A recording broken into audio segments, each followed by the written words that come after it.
Mangyayari ng 61st edition ng Binibining Pilipinas 2025 this coming Sunday, June 15. At kahapon nga linggo nangyari na ang pinakaabangang Parade of Beauty sa Cubao at sa mga puntong ito nananatiling tahimik pa rin ang pageant, hindi malaki ang ingay, hindi nga katulad ng mga ingay na nagawa ng pageant na ito noong mga nakaraang taon. Hindi nga daw matunog or gaanong pinag-uusapan sabi ng mga pageant fans pero marami pa rin namang curious at nais nga malaman kung sino pa nga rin daw ang malakas, kaabang-abang at nangunguna sa competition. Ilang araw bagong finals nangunguna pa rin ang comebacker na si Katrina Johnson.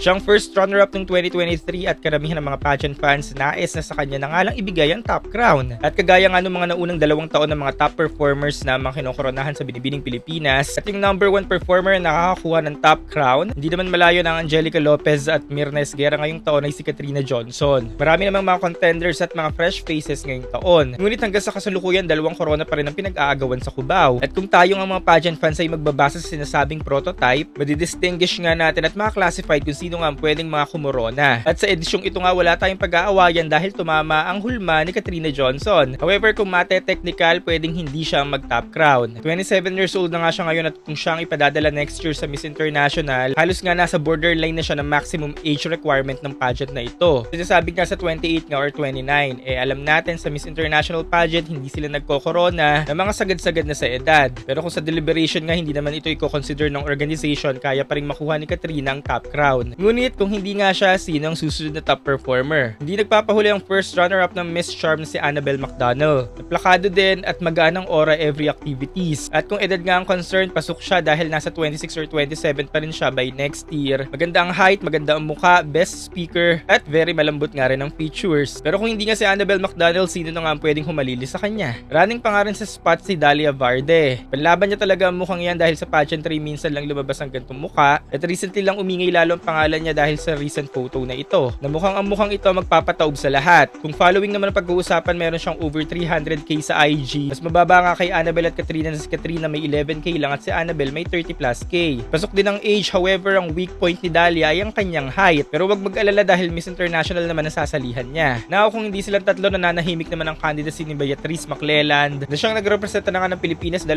beses internationally. However kung si Beatrice nga ang aakyat sa pangatlong pagkakataon, babaliin na naman natin ang hulma sa MI. Pero kung kasi Hoda ang hulma, isa rin sa mga top performers si Bea at kayang umakyat hanggang sa top crown. Tahimik lang siya pero mukhang kayang bumulaga sa Sunday. Pero wag nga rin natin ismula na isa pang comeback ang babaeng pumuksa sa Bloodbath noong 2022. Ande Mesa na ng gulat nga back then. Ngayong taon, pasok pa rin ang edad niya sa MI. Isa rin sa mga top performer, kaya ng hulma at kung papalarin, baka naman sa kanya ibigay ang top crown. Pero may isa pa nga nagbabadya si Miss Fit Kathleen Espinido. Sa ngayon nandyan lang siya, lulubog lilitaw pero baka pagdating ng Sunday, nasa kanyang huling halakhak. Ngayon ang tanong, sino baka biglang mag-Jasmine Bunghay na bumulaga na lang at hindi mo alam kung saan ang galing. Let's watch out for Janet Reyes, Kimberly Naz, Vivian Hernandez, Andrea Endicio, Alexandra Mata, at 2 pa nga pwedeng gumulat sa finals na sina Jeremy Nuki at Joanne Turnley na mga consistent performers din. That's why on Sunday, June 15, naabangan natin kung sino ang mga susunod na Binibining Pilipinas Queens.